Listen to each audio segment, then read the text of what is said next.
জয় শ্রীকৃষ্ণ। রাধে রাধে। শ্রীকৃষ্ণ জন্মাষ্টমী 2026 সালে ইংরাজি 4 সেপ্টেম্বর নাকি 5ই সেপ্টেম্বর কবে পালন করতে হবে? সঠিক দিনক্ষণ, তারিখ, পূজার শুভ সময়, অষ্টমী তিথি, রোহিণী নক্ষত্রের সময়, পূজার উপকরণ, নিয়ম, মন্ত্র, পারণ কখন করবেন, পারণের মন্ত্র, শ্রীকৃষ্ণ জন্মাষ্টমী উপবাস করলে কি খাবেন ও খাবেন না, উপবাস বিধি বিস্তারিত জানুন ও দেখুন এই পর্বে। ভাদ্র মাসে কৃষ্ণপক্ষের অষ্টমী তিথিতে শ্রীকৃষ্ণ জন্মাষ্টমী পর্ব পালন করা হয়। এই দিন ভগবান শ্রীকৃষ্ণকে নাড়ুগোপাল হিসেবে পুজো করা হয়। এদিন ঘরে ঘরে মন্দিরে গোপালের আরাধনায় মেতে ওঠেন সকলে। জন্মাষ্টমী পর্ব অতি গুরুত্বপূর্ণ ও পুণ্যতিথি। বাসুদেব ও দেবকীর অষ্টম সন্তান এবং ভগবান শ্রী বিষ্ণুর অষ্টম অবতার পরমেশ্বর ভগবান শ্রীকৃষ্ণ কংসের কারাগারে আবির্ভূত হন। ভাদ্রপদ মাসে কৃষ্ণপক্ষের অষ্টমী তিথিতে ও রোহিণী নক্ষত্রে শ্রীকৃষ্ণের আবির্ভাব হয়েছিল। তাই প্রতি বছর এই তিথিতে শ্রীকৃষ্ণের ছোটবেলার রূপ ননী গোপালের বিশেষ পুজো করা হয়ে থাকে। জন্মাষ্টমী অত্যন্ত গুরুত্বপূর্ণ উৎসব। জন্মাষ্টমীর অপর নাম কৃষ্ণাষ্টমী, গোকুলাষ্টমী, অষ্টমী রোহিণী, শ্রীকৃষ্ণ জয়ন্তী। জন্মাষ্টমীর পরদিন পালন করা হয় নন্দ উৎসব। শ্রীকৃষ্ণ জন্মাষ্টমী 2026 সালে পালন করতে হবে ইংরাজি 4 সেপ্টেম্বর, বাংলা 17ই ভাদ্র 1433 বঙ্গাব্দ শুক্রবার। অষ্টমী তিথি শুরু হচ্ছে 4 সেপ্টেম্বর ভোর রাত 2:25। অষ্টমী তিথি সমাপ্ত হবে 5ই সেপ্টেম্বর 18ই ভাদ্র শনিবার দুপুর 12:13। পূজার শুভ সময় থাকবে 4 সেপ্টেম্বর মধ্যরাত 11:30 থেকে 12:30 মধ্যে। চাঁদ রোহিণী নক্ষত্রে থাকলে জন্মাষ্টমী পালন করা শুভ, কারণ শ্রীকৃষ্ণের যখন জন্ম হয়েছিল চাঁদ রোহিণী নক্ষত্রেই ছিল। এবছর রোহিণী নক্ষত্র শুরু হবে 3 সেপ্টেম্বর রাত 11:30 এবং থাকবে 4 সেপ্টেম্বর রাত 12:14 পর্যন্ত। সেই হিসেবে 4 সেপ্টেম্বরই জন্মাষ্টমী পালন করা হবে। এবার দেখবেন জন্মাষ্টমী পূজা করতে কি কি জিনিস প্রয়োজন হয়, কিভাবে অভিষেক করবেন এবং উপবাস বিধি, পারণ বিধি। জন্মাষ্টমীর পূজায় প্রয়োজন হবে গোপালের মূর্তি, দোল বা সিংহাসন, ময়ূরের পালক, বাঁশি, গরুর মূর্তি, বৈজয়ন্তীর মালা, লাল কাপড়, তুলসী পাতা, গয়না, মুকুট, শশা, 1 টাকার মুদ্রা, ওড়না, গোপীচন্দন, কুমকুম, হলুদ, আতপ চাল, সপ্তধন, গহনা, মৌলি, তুলা, তুলসীর মালা, আবির, সপ্তমৃত্তিকা, সুগন্ধি, কলসি, প্রদীপ, ধূপ, ফল, নতুন হলুদ বস্ত্র, মাখন, চিনির মিছরি, নৈবেদ্য বা মিষ্টি, ছোট এলাচ, লবঙ্গ, ধূপকাঠি, কর্পূর, অভিষেকের জন্য কেশর, নারকেল, তামা বা রূপার পাত্র, পঞ্চামৃত, পঞ্চগব্য, ফুল, কলাপাতা, কুশ ও দূর্বা। এছাড়াও লাগবে গঙ্গা জল, মধু, চিনি, সুপারি, পান, সিঁদুর ইত্যাদি। জন্মাষ্টমীর দিন রাতে পূজার শুভ সময়ের মধ্যে গোপালকে অভিষেক করবেন সবার প্রথমে পঞ্চগব্য দিয়ে। পঞ্চগব্য হলো দুধ, দই, ঘি, গোচনা ও গোময়। তারপর অভিষেক করবেন পঞ্চামৃত দিয়ে। পঞ্চামৃত হলো দুধ, দই, ঘি, মধু, চিনির মিশ্রণ। তারপর অভিষেক করবেন মিশ্রিত জল, চিনির জল, তাজা ফলের রস, শুদ্ধ জলের ধারা দিয়ে। একে একে ধাপে ধাপে অভিষেক সম্পন্ন হলে নল ছেদন প্রক্রিয়া সম্পন্ন করতে হবে।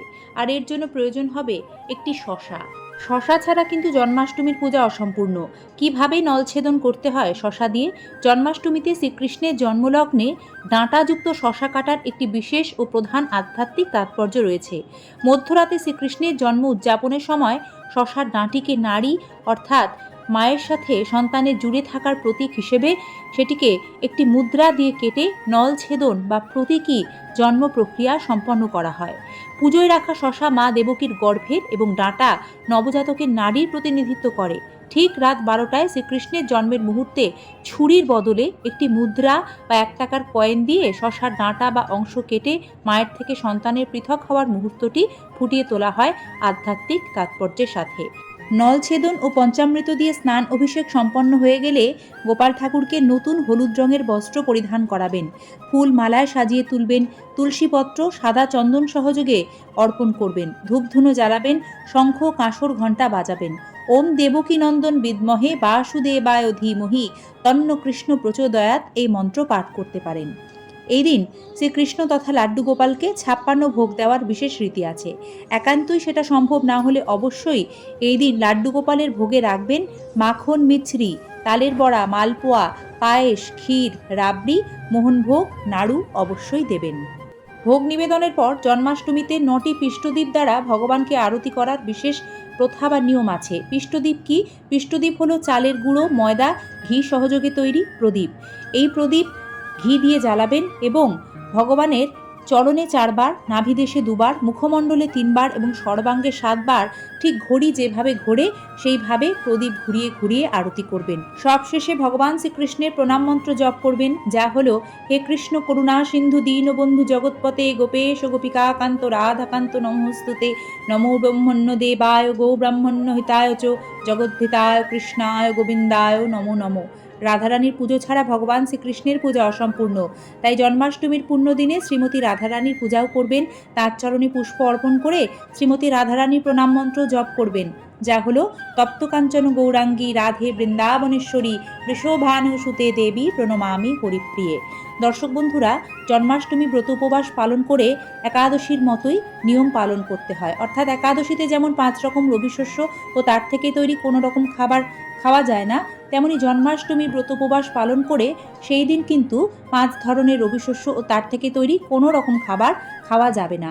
পুজো শেষে একাদশীর মতো অনুকল্প, ফলমূল, দুধ, সাবু এগুলি গ্রহণ করতে পারেন। পারণ সম্পন্ন করে দানাশস্য গ্রহণ করতে পারবেন।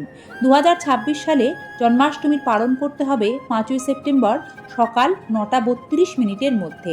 এ সময় ভগবানকে পঞ্চরবি শস্য তুলসীপত্র সহযোগে ভোগ নিবেদন করবেন এবং পারণ শুরুর যে মন্ত্র তা হল সর্বায় সর্বেশ্বরায় সর্বপতয়ে সর্বসম্ভবায় গোবিন্দায় নমো নমো। পারণান্তের মন্ত্র ভূতায় ভূতেশ্বরায় ভূতপতয়ে ভূতসম্ভবায় গোবিন্দায় নমো নমো। এইভাবে জন্মাষ্টমী হরিনাম সংকীর্তন পালন করে গীতা ভাগবত পাঠের মাধ্যমে জন্মাষ্টমীর লীলা পাঠ শ্রবণের মাধ্যমে পালন করুন।